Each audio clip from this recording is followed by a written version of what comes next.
Aloha! What's up, everyone, and welcome to another episode of Omens. Good to see so many people in the live stream, or in the chat in the live stream.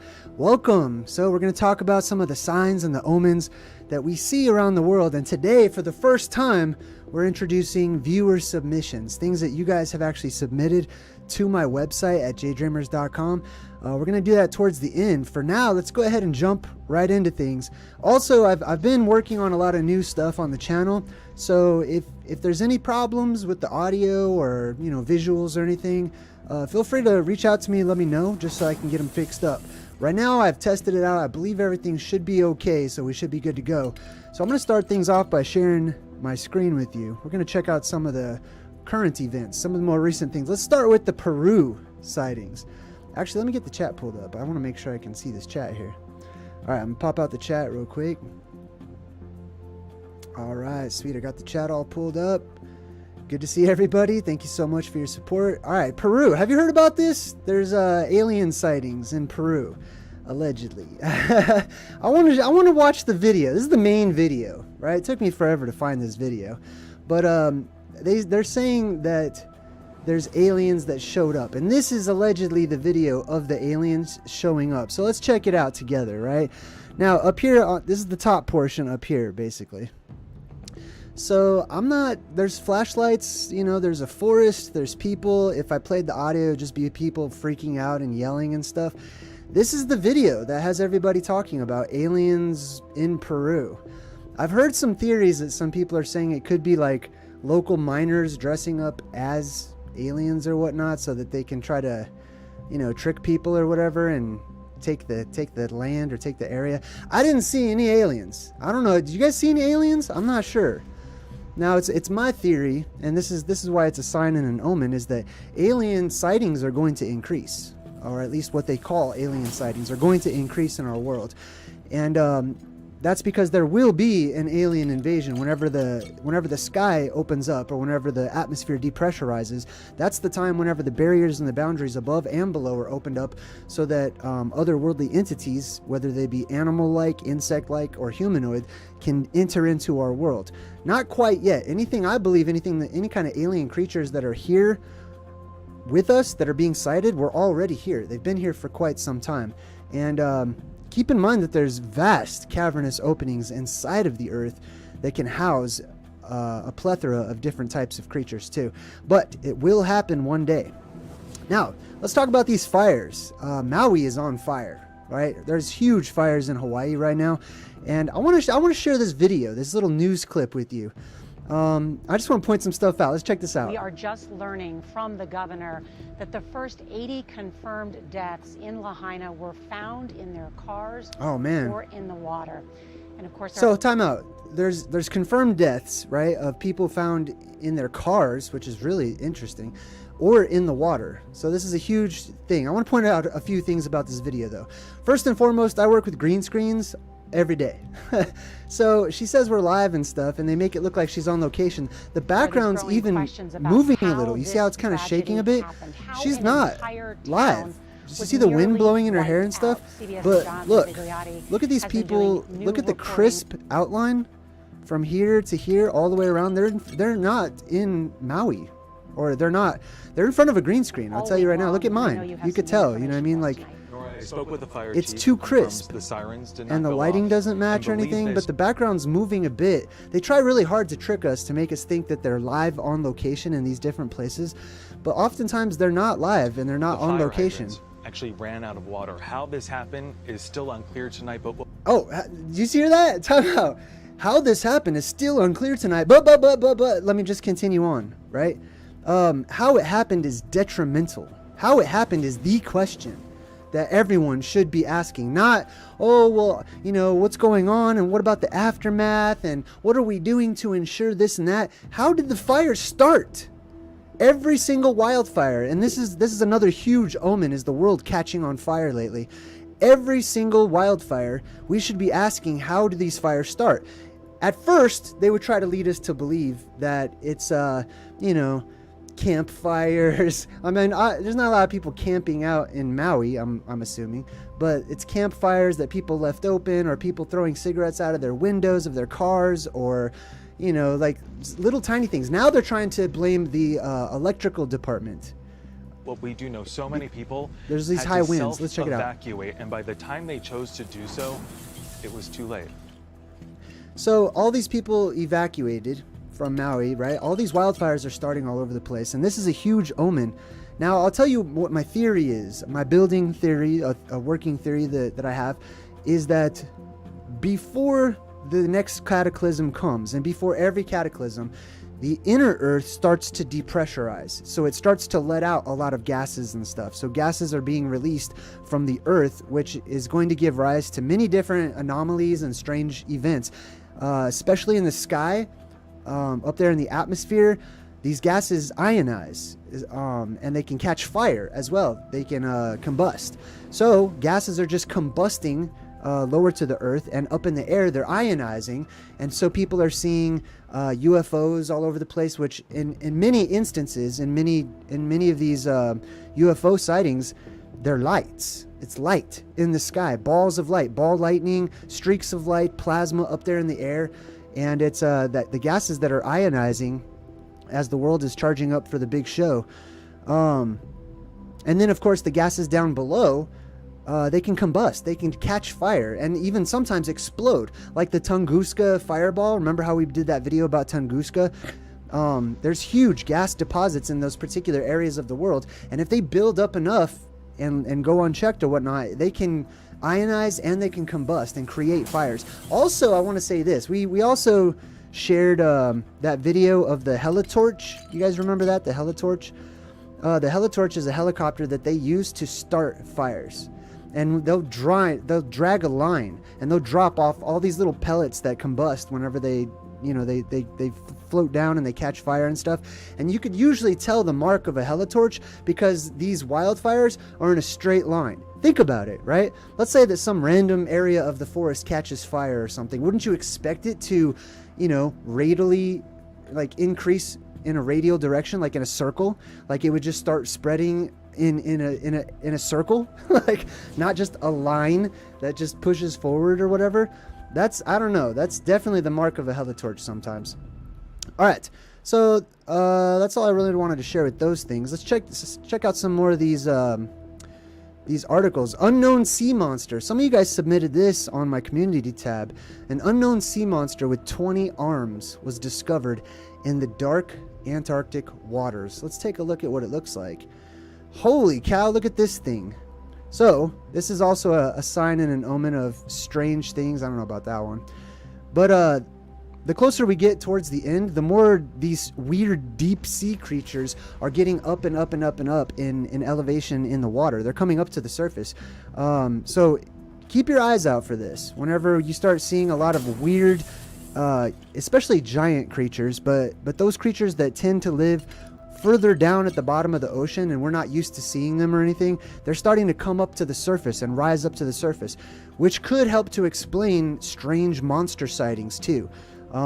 Like the rake or Bigfoot and stuff like that. These creatures that normally would live inside of the earth are leaving. They're coming up out of the earth for some reason, or they're leaving the deep waters of the deeper parts of the ocean, and they're coming up to the surface and surfacing. So we're starting to find all these weird monster looking fish and stuff.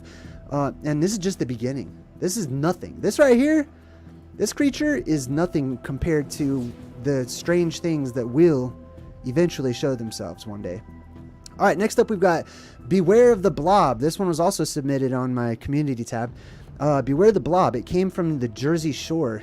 This is really weird. Look at this blob. This reminds me of like a horror movie. What was that one horror movie where they had the people were out on the raft and there was like this black goo blob thing out on the lake, and it, like, if it touched them they died or whatever. So there's this weird blob out in New Jersey. It says in August 6, 2003, a large mysterious blob appeared in a Little Egg Harbor tributary.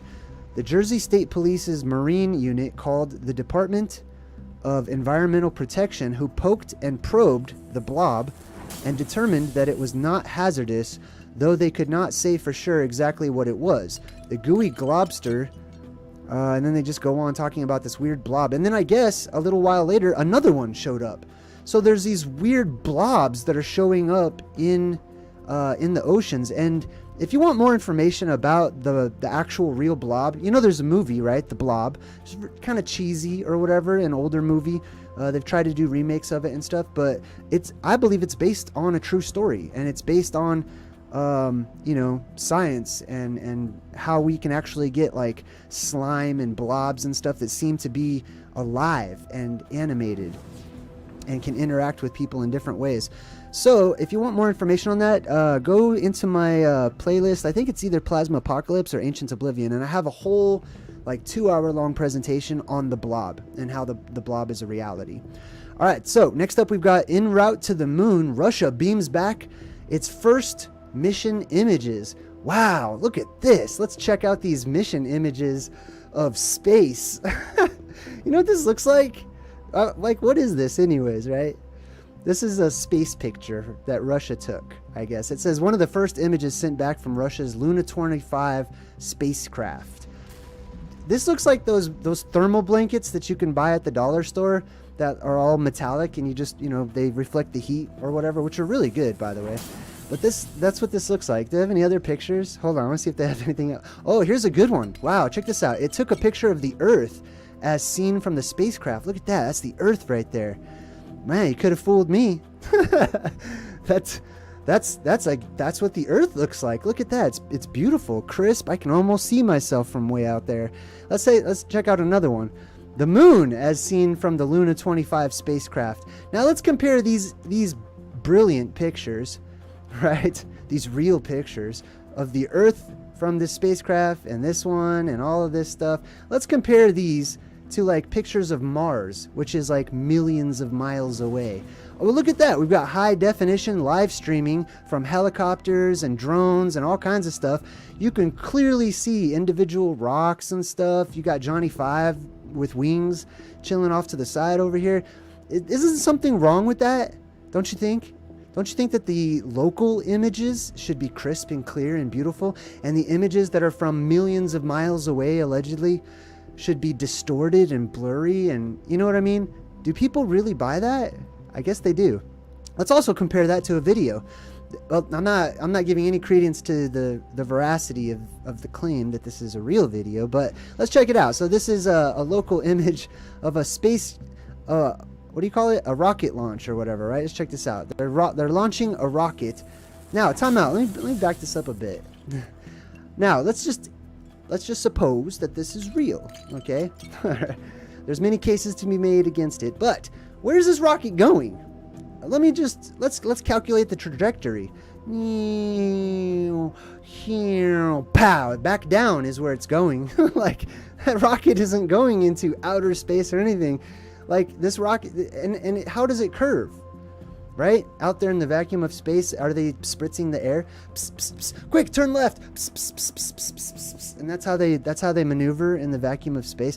This rocket is crashing. It's coming back down. That's why they only show you a little bit of it, right? Because if they continued to show you the rest of it, you'd watch this rocket do what they call a splashdown, which is the lifespan of a rocket that's shot into space, okay? Anyways, interesting correlations. Now, many of us have seen this one. I just want to recap and check this out. So this is the Earth moving by itself. Breathing, right? Check that out. Like, why this is amazing. Now, this is an omen. This is what the Earth does, right? Especially whenever these gases are being released or whatever. But the cave systems do this naturally. That's why you have so much wind in all these different cave systems. I recently took you guys to the back door of what's called the Cave of the Winds here in my area. And that's the reason why so many of these caves are so windy, is because there's an inner portion to the Earth. It's not solid. The Earth is not made of just magma and solid rock or whatever. No, there's huge cavernous openings, and gases are created down inside of there, so it has to breathe. It has to release those and take it back in. So let's check it out again. This is pretty cool, actually. There you have it. And this happens in many locations. This guy just happened to catch one of these. If you happen to catch some interesting, anomalous, and weird, strange, unexplained things, check it out. There's a ticker up above that gives my website. Go ahead and click on the Omens tab, and shoot me over your submission. We'll check it out together. Maybe it'll make it onto this segment. In other news, a ring of fire solar eclipse will be visible in the north parts of America for the first time in 11 years.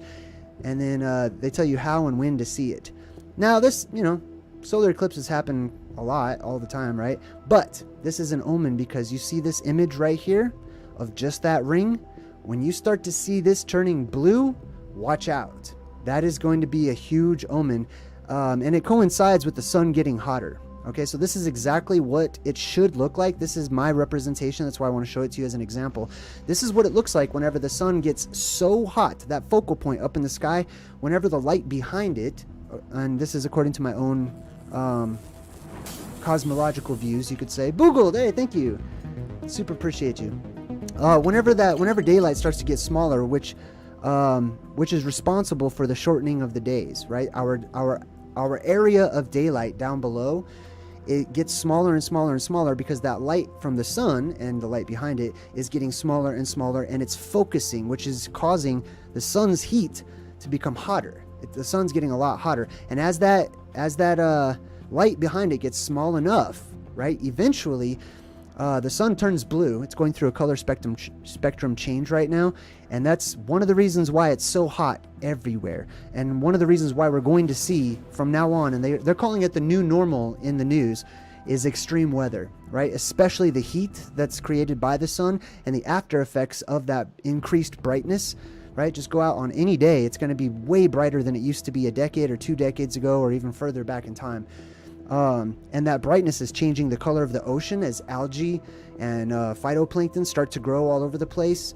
I've actually got a viewer submission of the ocean changing color we're going to check out. But anyways, this is the final stage that it goes through. Whenever that light gets small enough and daylight is small enough, what you will see is that the blue sun will actually start to turn dark on the inside, and it will look like a blue ring of death, a blue ring of fire, basically. And that's its final phase. Once it turns into just a blue ring, that's whenever it's daytime, it'll actually be night towards the east and the west, and you'll see nighttime in midday. And if you're outside, it'll be too hot. It'll be burning everybody. And then, of course, hypothetically speaking, if that were to happen, that's when the governments would start, issuing laws and decrees and martial law and stuff, saying you have to stay inside, you have to go inside. There's going to be way more fires all over the place as the gases are ignited, etc. Here's another interesting one I'll just touch on real quick. They say that there's an invasive Australian crawfish that's discovered in Texas. So all of these weird species are starting to pop up everywhere. I just want to touch on this and remind everyone, that's not a fish. That's not a craw. That is neither. That's a misnomer because this is a bug. The increase in gigantic bugs returning is also an omen as well. If you look back in time, you can definitely see that bugs grew to enormous sizes, huge, massive sizes in the ancient world because of the increase in oxygen. Those bugs will return, but many of them have found refuge in the ocean. People just call them seafood, and they eat ocean bugs. Pardon me. Last but not least, before we get into the omens submissions by the viewers, Einstein's and Newton could have been wrong about gravity. The Gaia telescope data reveals this. Okay, well, many of us have been kind of talking about this for quite some time, that the concept of gravity, I'll just share with you mine real quick. I believe in buoyancy, basically, right? So I'll use this water bottle as an example, or Gatorade bottle that I put water in, right? If you were to put like a little scuba diver that can float right in the middle, or a little toy or something, right? Anything, and then you squeeze it and you add pressure to it. Pretend like this bottle is our world. You increase the pressure, and all of a sudden, gravity increases inside of the bottle, and the little scuba diver guy will float all the way, or he'll float down to the bottom, right, where he can walk around on the surface of the bottom right here. This is a science experiment that's done, or used to be done when I was a kid, all over the place in many schools, right? If you release that pressure on the bottle, guess what happens to all the little people that would be on the bottom? Whoosh, they would get sucked up. They would float right up to the top, right? Anyways, so many of us already know that. Mars is rotating more quickly, or I think they mean quicker. It's idiocracy in the world. It's crazy. The world's so dumb. Like, Mars is rotating more quickly. So that means that the daytime according to the academic model, daytime in Mars is also going by faster. So not only are our days going by faster, see, they have to tweak and adjust everything as the quickening in our world commences, right? Daytime is shorter, so that's the shortening of the days that Jesus talked about in one of his prophecies in the New Testament that we should look out for. So be careful. If you feel like time's moving by quicker, then I wouldn't dismiss that. I would not minimize the fact that time is increasing. They're constantly having to update all of our clocks, especially those that are connected to the internet and stuff like that. And last but not least, the DART asteroid smasher broke off 37 boulders with atomic bomb strength energy. Once more, good job, NASA. Let's, like, just assuming that their model of, their cosmological views of the universe are correct, which I totally disagree with. But let's just say they were, and they're, instead of looking up at a dark black ceiling or the firmament, that you can travel through all of that, and there's other worlds and all this stuff, right? They basically just sent 37 atomic bombs out to unknown locations to probably start an interstellar war. Like, there's no checks and balances on what they're doing with space these days. It's so funny. Not saying that I believe the story, but even if the story was true, it's unwise to say the least, right? Now let's move over to some viewer submissions. I love this. I had a really good time checking out all of your viewer submissions that you guys have shared with us today. So let's get into these things here. I'm gonna pull up this first one. This actually comes from Becca Lamp. So big shout out to Becca Lamp. She took a picture of the sky. It looks like it was torn in two. This reminds me of the prophecy in the Bible where they, in the book of Revelation, there is a prophet that is shown the apocalypse. And he says, behold, I looked and the sky receded like a scroll, or basically the sky broke. The sky was torn apart, which means that the sky, if it is physical, supposing that it's physical, could possibly break and pieces of it fall down to the earth. I believe those pieces are made out of ice, which is going to account for icebergs and huge pieces of ice that fall down and massive hail that falls down and stuff. This next one's really cool. This comes from Daniel at MGM Worktop SLTD. And I believe he's got his own YouTube channel as well. But he's got a slab here of what looks like it's granite, but it looks like a petrified wasp or a giant petrified bee or something. I believe he's actually got a video. I don't have the link to it on me right now, but I'll have to find that. I might have to share this one again. So thank you so much for your submission, Daniel. That's really interesting. It looks like a petrified wasp. It looks similar to that. And bees actually have four of those. 4 wings. So this one's interesting too. This is a video. It's kind of a still, but we've got Johnny Looks Overhead sent in this one, and it's a picture or a video that he took of the sky with this weird, maybe cloud formation. I'm not sure what this is supposed to be, but to me it looks like the skeleton of a dragon. I'm just, symbolically speaking. It looks like the vertebrae of like a dragon up in the sky. Could be clouds and stuff, I'm not sure, but that one's really interesting. As far as an omen goes, it's definitely not a good omen to have skeletal structures up in the sky above us. Next one. Oh, this one's really cool. It comes from Justin North out of Myrtle Beach. He took a picture of the beach turning green, the water at the beach turning green. Now, this is really interesting too. We've talked about this, how there's many news articles that basically point out that the world's oceans are no longer blue. They are turning green. Over half of the world's oceans are not blue any longer. They're green. The green, I believe, comes from bacteria and algae and phytoplankton and stuff that's growing because of the increased light above from the sun, as we just talked about previously. Now, this is interesting too. If you start seeing this turn red, send me some pictures or some videos and give me a shout out. I'm just kidding. You don't have to. But this is all, imagine if half the ocean is already turning green, right? This type of algae, if the light gets too bright, in order to protect itself, it'll turn into what's called the red tide.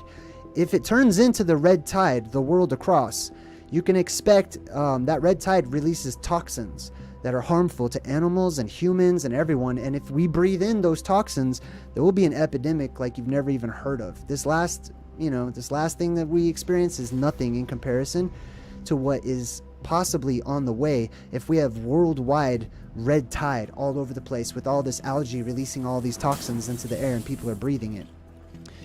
All right, next up we've got Michael. What's up, Michael? Out of Colorado, sent in this cool picture of this cave system. It kind of looks like this sort of peanut shape. I recently visited a cave that had this sort of same peanut shape. You'll have to check out the video. It's in one of my shorts that I just posted. But it's interesting. I believe, it's my theory, that these caves, you notice how like it's kind of jaggedy down here and it looks like it's very smooth all the way up, right? I don't think that's from lava. I think that's from plasma. I think this is probably, I believe that there's many places in the world where the plasma, the terrestrial energy, like I talked about, those gases are going to come out in mass, especially whenever the electromagnetic barrier goes down. And we hit a neutral point in our electromagnetic shift in the pole shift, as people call it, right? And then those gases inside of the Earth ionize, they shoot out, and people will see huge columns and massive beams of light, pillars of light that reach up to the sky all over the place. And I believe some people are already starting to see them. If you have any examples of that, make sure to send them to me. I'd love to share some light pillars with people.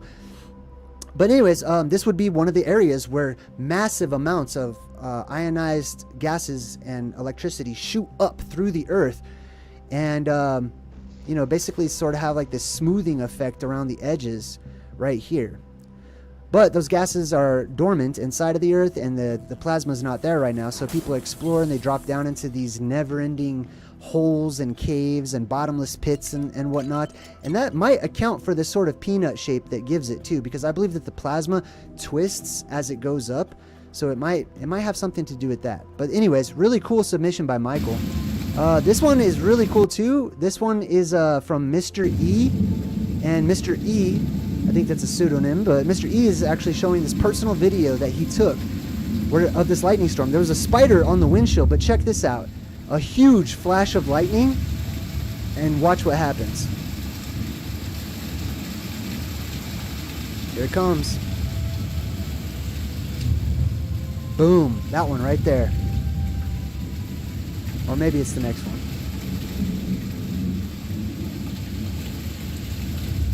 Watch the lights, watch the street lamp. It's right, the spider's right on that street lamp too.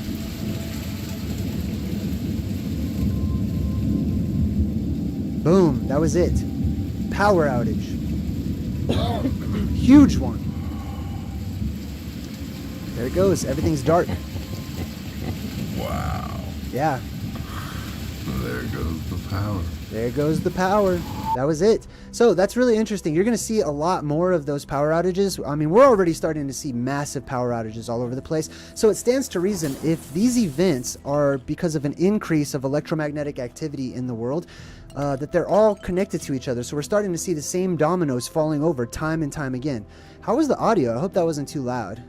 We're still good? Hey, Stephanie Cook, thank you. I appreciate your donation. That was very kind. All right, cool. Let's see. What else do we have next up from the viewer submissions? This is a sweet picture that was taken by Nagagato. What's up, Nagagato? Thanks for sharing your picture of the moon. Now, this is kind of interesting to me, not just because of the moon halo or whatever that's around it, you know, because we see those quite often, but the colors. Now, if you start looking off to the side, I think Naga even mentioned this as well. He was talking about how there's a blue light all the way around it. There's like this blue moonlight. So what you can look out for is, along with the sun actually starting to shift into the blue spectrum, which is something that academics agree with. NASA agrees with this. So if you don't believe me that the sun's turning blue, Google it real quick, and you'll get confirmation from all the official sources that the sun is turning blue. But the moon also will start to become way more blue, and the moonlight at night will turn blue. Here's a really interesting crooked rainbow submitted by Orphic Metamorphic. Right on, thanks Orphic. This is weird. I've never really seen this before. Usually, this is like a quadruple rainbow. It's hard to see this other one that's off to the side. There was some other pictures that he sent in with this. But there's a regular rainbow, and then there's a double rainbow, and then there's a crooked rainbow. Right? This rainbow is off-center. There's something wrong, which means that there's something wrong with the light source. Those light rays should be straight and parallel, but they're not. Something's happening. There's anomalies that are happening up there with probably the firmament, I'm guessing, and the light moving in different places behind the firmament, which causes the light from the sun to also refract in different ways, which cause anomalous optical phenomenon, like we talked about chromatic aberration is another example, so watch out for comets. I'm sure there's going to be some comets here coming up pretty soon. Ryan sent in this really interesting Google Earth picture. I'm going to be very picky if anyone sends Google Earth pictures, just to let you know, because it's very easy to just Google Earth stuff, and I don't want it to turn into all Google Earth pictures. But I will pick out some if they're cool looking, and this one was pretty cool. It looks like a dragon skull. And he's got the coordinates right down here. If you want to pause the video, you can actually check out the coordinates. I appreciate that he included that so that people can zoom in and check out all of this in all of its glory for yourself. Looks very much similar. I'm not saying it is a dragon or a petrified dragon or anything. However, I will say it does definitely look like one. That's a pretty cool one. And we got Suso, one of my buddies, a personal friend of mine. Suso sent in this picture up in the Colorado Rockies of this weird formation of clouds or chemtrails or something where there's a zero with a line through it. This is like no. This is like the no sign or the no symbol, you know what I mean? That was really interesting. I think he took this one a couple of years back. But you've got these like sort of cirrus looking clouds above, and then obviously clouds made by planes all over the place. And then one of them is just in a zero in the sky. That's so weird, right? Like that seems like an omen, definitely. I mean, it's in the shape of the O for omen anyways. So, shocking interesting things. Oh, check this one out. So, I'm not going to play the audio or anything. This one's from TikTok. But people have caught this waterspout descending from the sky. Weird, man. It's just, I mean, I don't even know what to say about this, except for the world's atmosphere is in flux right now, and the currents are all changing and increasing, and we live during a time that I'm calling the quickening. I think a lot of you are also calling it the quickening, where the energy in our world is amplified. And look at this. Some people are trying to say this is sucking up water for spaceships. I don't know. Like, I mean, I feel like spaceships can go in the water if they need to fuel, if they use water to fuel. You know what I mean? Like, plus there's like millions of stories about people who have seen UFOs come up out of the ocean and out of the water and stuff. And I want to share some of those too. But yeah, it's a really interesting atmospheric phenomenon of this waterspout shooting straight up into the heavens and then curving at the top. Look at that. Isn't that amazing? That's something right out of the Wizard of Oz, talking about omens. This one right here is a huge petrified tree fossil that was found in, this is, they say, as tall as the modern redwoods. This was found in Thailand, right? Petrified tree trunks. This is another thing that you can expect to witness if you survive the plasma apocalypse. Those strong electrical beams that come down, they have the ability to reorganize, I believe, the electrical and chemical bonds inside of biological objects. So trees, people, giants, animals, etc., that give rise to what many call mud fossils, or basically instantaneously petrified organic life, right? So that one was really cool. Thank you. I appreciate it. Michael sent in all of these, I believe, actually. And this one's really cool too. This is alleged video. I'm not saying it's real or anything, but I look at these as omens. Whether or not, let me pause that. Whether or not the things that I share and the things that people submit are true or real or not, I still see the omens in them, as especially as we start to put all of this massive amounts of evidence to build a case for, hey, we should listen to Mother Nature. We should listen to the signs and the omens that are being sung to us, so that, you know, the flood, metaphorically speaking, doesn't overcome us and overtake us. We should, you know, listen to these things so that we know how and when to start preparing. I mean, right now is the best time to start preparing, but how to prepare is going to depend upon you and what regions you live in and what parts of the world, etc. But this is really interesting. Alleged video showing what looks to be like Mount Meru, basically. And if it is Mount Meru, then it would definitely have a storm around it, or a constant whirlwind. This would be the zephyr that comes up out of Mount Meru, basically as like an upside down whirlwind. It's the inside of the earth breathing outward, so it creates an electrical current. I mean, Mount Meru just creates an electrical current all the way around it anyways. But that's a really interesting video that's basically seems to be showing Mount Meru. So I thought that was pretty cool. Thanks for that submission too. Do we have anything else? Oh yeah, this one too. This was actually a part of my Omens intro, is this little ghostly plasma ball flying around. You're going to see way more of these in the future, way more strange lights in the sky, and people are going to think that they're aliens and that they're UFOs and stuff, but they're going to start acting way more erratic. People are seeing them in the daytime. They can come in all types of sizes and shapes and colors and stuff. Oftentimes, they're white. Oftentimes, they're seen in the daytime as just white balls of light. At nighttime, the colors really start to tend to come out and stuff. But it depends on the current that's moving in the air and how those currents change and go into flux as the world changes and goes into flux. You'll start to see different types of those. All right, I think that was it. Let me just double check here. Yep, that was the last one. All right, cool. So let me go ahead and take that down and take this down. Boom and boom.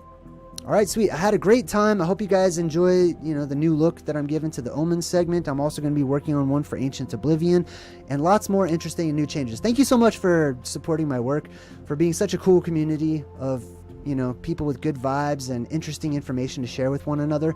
And if you're not live in the chat, jump into the comments and participate and let us know what you think. And also, if you have some really interesting stuff, especially if it's video that's yours and that you've taken, go to my website and share it with me. I'd love to check it out. Until next time, I'm JayDreamerZ saying good vibes and goodbye.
Ooh.